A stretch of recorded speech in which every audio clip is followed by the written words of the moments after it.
Hey guys. Okay, so I'm making a lot of these videos just to document what's going on and for my own protection as well. So today I had a doctor's appointment and initially it went really well. So we had lowered my blood pressure medication the last time I was there, and I was afraid that when I went in today it would be high enough for the doctor to tell me that I would have to go back to raise the dose again. Luckily, that's not what happened. I went in, and my blood pressure at home has been relatively normal, and I went in, and it was around what it is at home, and it's not usually that. Usually, it's higher when I'm at the doctor's office, so that's good. We don't need to raise the dose again, and she was happy, I was happy, and I was actually pretty excited. I was in a pretty good mood, and I always remind myself, never get too happy, never. Okay. So then, she asked me, well, what else is going on? Is everything okay in general? And I said, so, right, because of the situation. And I told her what's been going on with the people coming in and banging on our door and running off, and, the pounding during the day and at night as well. And, I asked her what I can do, to possibly get better sleep. So we started talking, and she suggested that, they have connections to legal help, so that maybe I could get some legal help there. There are resources that they could help me, that they could help me with regarding this situation. So I said, okay, something like, yeah, sure. Let me know, right? Because I know that one lawyer I spoke to was no help at all, right? He was absolutely no help at all, but they have resources. So I'm thinking, okay, fine. So she says, okay, well, hang on, well, we're done, but I'll send someone in to talk to you. So she sent a woman in, and the woman was nice, but it turns out she was a mental health specialist or a behavioral health specialist, something like that. I don't know her exact title. Just great. Just great. So she asked me, if I can, she asked me if she could tell me what the doctor had told her, and that, so she can repeat it just to make sure that she understood correctly. And so she started saying, so you feel that you're being followed around, and people, I forget what exactly she said. And I said, I tried to correct her as much as possible to stay as true to the facts as possible, in the sense that I don't want this to be taken out of context, and I don't want to give any behavioral health scientist or shrink or anyone the ability to twist anything that's happening. And what happened was, then, she started asking me questions. She asked me if I have a history of drug use, and I said no. Alcohol use, no. And then I said, occasionally, once in a while I used to have alcohol, maybe on a holiday, maybe an ounce on a holiday, but I don't drink, and I haven't in years. And I said, as for drugs, I've never done drugs. When I was a teenager, I think once I smoked weed, and once when I was a young adult in my early 20s. I'm in my 40s now. I haven't done anything like that since. I've smoked cigarettes, which I also stopped years ago, right? I was a chain smoker for a while. Regular cigarettes, perfectly, not weed. Anyway, so then she says, oh, so you do have a history of marijuana. I said, no. I said, no, I don't. I was a teenager. It was once or twice, right? I'm in my 40s now. I have no history, but that's, you have to check them, and you have to be very careful so that nobody writes down anything invalid, right? I guess, if you did it even once, now you have a history of doing it. But when someone else looks at that record, they're going to see history of marijuana, and they're going to think you're currently doing it, or you've done it in the past, or you're a pothead. And they're going to make their judgments about you based on that, and they're going to be negative judgments, right? Especially when it comes to something like this, where we need to be taken seriously, and drug use can cause delusions and paranoia, and it can cause people to have thoughts that are not accurate or correct, or believe things that aren't true. So it can mimic, it can mimic what is happening. It can mimic the results of trauma, right? What we experience, what trauma victims experience, which is, we're fear. Okay, we're always looking over our shoulder. Why? Because we're being stalked. Right? We're always afraid of what we say or do next because our words are twisted on us. You know, we're always afraid of doing anything because we're falsely accused of things. You know, we can't even feel safe in our own home because people are coming in here too and doing things. So the effects of trauma are similar to those, unfortunately, that can be induced by drug use. So they wanted to make sure that I was not taking drugs. And this, I guess this is standard because what I'm complaining about is so atypical, right? They want to make sure that I'm clean. So, but, and I do understand that I understand. But, you know, right away when, you know, she said, oh, so you, something like, so you have a history of drug use or marijuana use? No, I don't. No, I don't. No, I do not. And I firmly corrected her. And given that she was nice, and I understood she was only following protocol, and later she actually told me that she's just following, you know, protocol. She's asking questions that she has to ask, and I understood that. And I have nothing against her. And she seemed nice for her, you know, to be honest, she seemed nice. But you have to be firm with them. Okay, if it looks at all like they're going to write down something false, you absolutely have to be firm. And I told her what my concerns were. You know, she started telling me that they don't share this information with anyone. And after she was done, I asked her, but do they share it with the government? Because isn't there a law that came out that demands that they hand over certain information to the government? And she wasn't sure about that. And then she quickly passed that up and went back to another question. So I then tried to explain to her why I'm concerned. Because when it comes to people who are in my situation, we need to be taken seriously. And any attempt to discredit us is going to hurt us now and in the future. Okay, if she scribbles down druggie, or obviously that's not what she's going to say, but if she puts down, you know, history of drug use, which is entirely untrue, but the cops, you know, if, you know, the law enforcement, the local officials aren't going to know that. All they're going to see is history of drug use. And they're not going to understand it was one time as a teenager, or twice as a teenager, and once in my early 20s. And that was just marijuana. Right? They're not going to understand that. They're going to think the worst. Okay? It's how these things look. And, you know, mental health professionals, all professionals, need to be very careful of what they write down so that they do not give the wrong impression. Okay? They need to ask themselves, can this be read wrong? Can this be misunderstood? They need to ask themselves that before they write anything down in someone's history and before they report anything to the government. Right? So, why? Because the same thing, you know, it's the same thing with a mental health diagnosis. If they're going to write down paranoid or this or that, well, what happens to a target then when he or she, you know, is really under a massive attack and goes to law enforcement for help, and they see that in the person's chart, right? Because these things are shared now. And they see paranoid delusional or whatever other mental disorder is written down. They're not going to take that person seriously, and they're not going to help that person.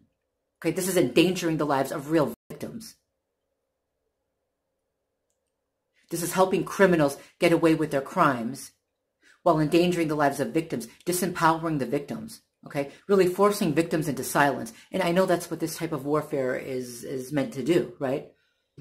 This type of warfare is unfortunately meant to make the victim look crazy when he or she reports what is happening. Okay, and then when the victim starts experiencing trauma, right?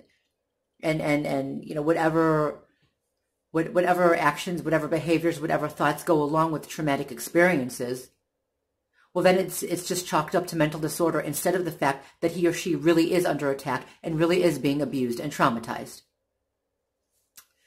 So then, you know, she asked me, you know, if my mother has seen any of this happen. Has my mother heard any of this happen? And of course I said yes, that my mother heard the pounding in the apartment as well, and that she heard someone slam on the door and then run off.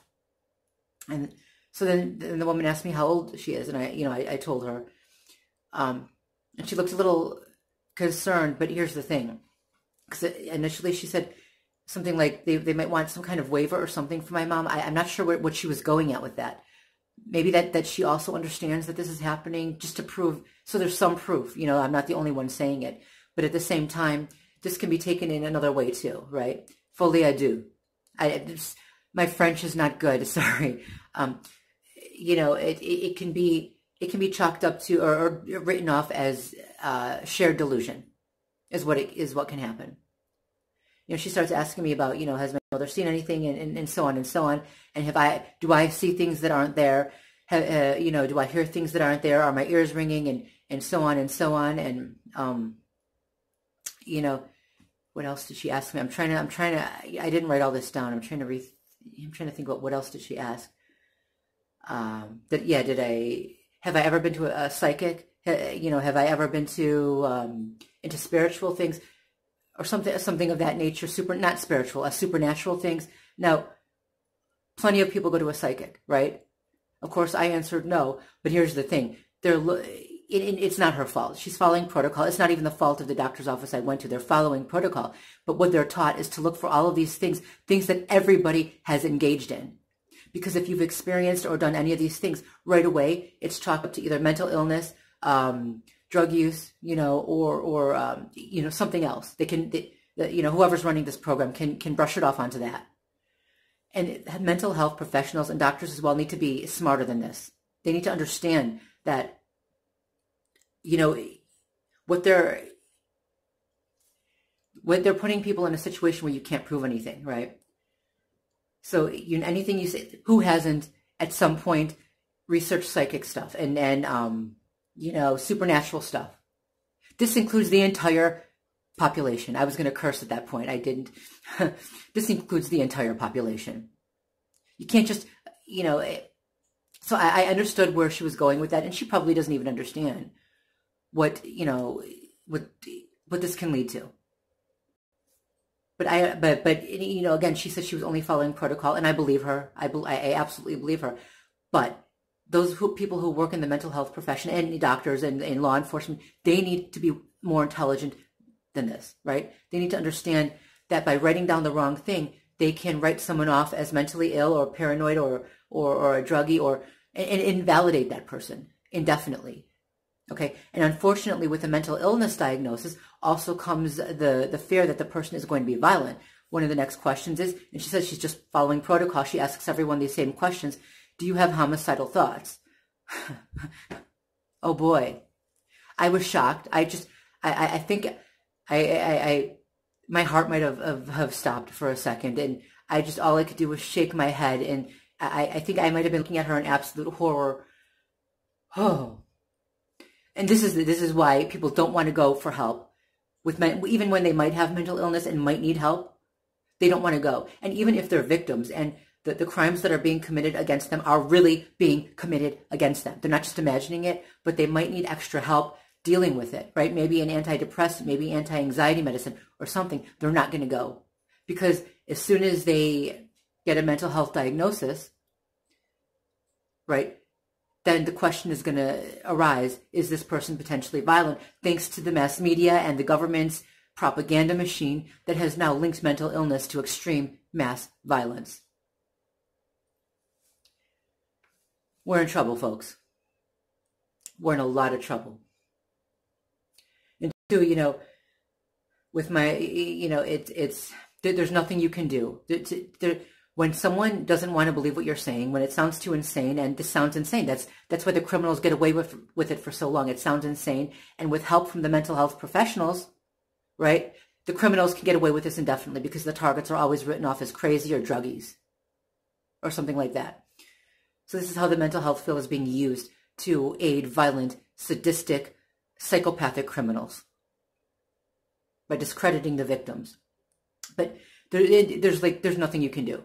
Because if you don't have someone else vouching for you and saying, hey, yeah, I saw this too, they're not going to believe you. But if you do have someone else vouching for you, then they're going to call it mass hysteria. Oh, you believe it because you heard it, because everybody else is saying it. So no matter what you have, what you say or what you do, they're always going to find some excuse to discredit you. There's nothing. Oh, boy, oh boy. Right. So then they wanted me to do a drug test, and a urine drug test, and I understand that. I understand it because they're trying to assess me, right? This woman doesn't know me well. For all she knows, I could be crazy. So, or a druggie, but whatever. So she's trying to weed all of that out. And I totally understand that. So I have nothing against her. So I go and I piss in the cup, right? I come back into the room and I put it down on the desk and we talk for a little longer. And then, she's okay, well, we're done. Let's go. It's time to go, right? Whatever. So we leave and I said, well, wait, is someone going to come in and take this? And she says, oh, yeah, I'll have someone come in and take it. And as we leave, there's no one else there. And she walks into another room and my piss is sitting on the table somewhere, and I was afraid to leave it because I was afraid, one of these guys might tamper with it. And when I say one of these guys, I mean, someone who follows me around everywhere. Right? I know there was a walk-in that came in as I was sitting. I was already in the doctor's in the medical room, but I heard them talking outside. Someone walked in, just came as a walk-in. Someone could have followed me there and done anything, but I couldn't at that moment say no. I would rather we take it out there now and hand it over to them now because I was already being assessed for mental illness, and that's with paranoia being the top. The top of that. So I couldn't show more paranoia by saying I don't trust the people here. Even if it's not that I don't trust the people there, it's just someone with wicked intent could have followed me in, right? And this is why, victims of serious crime, a lot of them, they don't say anything because they're not going to be believed. We know victims of sexual assault typically don't speak up because they're going to be called liars, but victims of gaslighting and covert warfare don't speak up because they're going to be called crazy. And at this point, especially with the red flag laws, mental illness diagnosis can destroy someone's life. It'll further disempower them because they're not going to be able to get help, because anytime they go for help, especially to law enforcement, that big, it's going to be in their file. It's going to be in their file. The diagnosis is going to be in their file, so they're not going to be taken seriously. The criminals are going to be able to do even worse to them now. And of course, then they're also going to be under suspicion for possibly being violent, because that has been attached to mental illness now. This can ruin someone's life. So what I need is for professionals of all kinds, doctors, mental health professionals, law enforcement, be very careful what you write down in someone's file. How could that be misunderstood? You understand what you're saying, but the next person might not. Okay? Write down anxiety, depression, on and on and on. Okay. But the next person who reads that isn't going to understand that the victim is being abused and tormented and tortured and is there's a very logical and legitimate reason for that person to be feeling these things. It's not just an inherent mental disorder. Okay? Which came first? In this case, the abuse came first. The trauma came first. All right? You write down history of drug use, even if all the person did was smoke weed once, 20, 30 years ago, well, the next person who sees that file isn't going to understand that. They're going to assume the person is a druggie. Okay, you need to think about the consequences of your actions on other people's lives. Even if you're following protocol, and I know that you have to follow protocol, you still have some choice in the matter. You can still choose what to write down and what not to. Come on. Anyway, I know I'm going to leave something out here. It's been a crazy long day. Oh, now I know what I was gonna include. So today I decided, and I've been pretty good. I've been consistently losing weight, and that's good. That's good because my blood pressure was high, my blood sugar was high, and now finally my blood pressure is normal on a very low dose of, I'm on 2 medications, and one is just a water pill. So this is good. But sometimes you just have to give in. So today I did decide to have a cheat day, and I went out, and on my way home I got some things for myself and for some other people here. So as I paid, I was waiting for my order, and I'm standing there, and they bring out the order. Okay, fine. And I've got this bag sitting in front of me, and then this guy comes in with his little smartphone watch pointing it right at the bag. Now, because of my video yesterday, and as a target, I have people following me around trying to discredit me, lie about me, or catch me doing something that I shouldn't have done, or set it up that way. That said, I'm going to include the receipt. Hopefully I still saved it. I'm going to include the receipt for what I got because I only got vegan items. This particular fast food joint does have vegan fries, vegan tater tots, and vegan onion rings. They don't use animal products in those three items. So it's those three items that I got. I think I got, what did I get? I got a small or medium tater tots, a small medium fries, and 2 large orders of onion rings. So I have stuck to my vow to remain vegan. And if I have the receipt, I will show you guys that later, just because I feel the need to prove up, because someone could try to lie about me and say that I did something wrong. I'm going to leave something out, I know it. Oh well, this video is getting too long. Peace. Right, so I'm just going to, I stopped that last video, and I'm just making a quick video now, which I'm going to include with the other one. But so what I did was I took a picture of the receipt for Sonic, and I almost never go there, and I'm not going to be going there again for a month or 2 months or 3. You know, so what I did was, though, I scribbled out the exact Sonic it was. It's not like just so that nobody has that location. But even still, I'm not a big fan of Sonic anyway. I just went there because I heard that they had vegan onion rings. So, yeah, you'll see that the receipt with the address and some phone numbers and, you know, a contact name for customer service. I don't know, scribbled out just so that you don't, you know, I don't put out that specific location. All right? Peace. For real this time.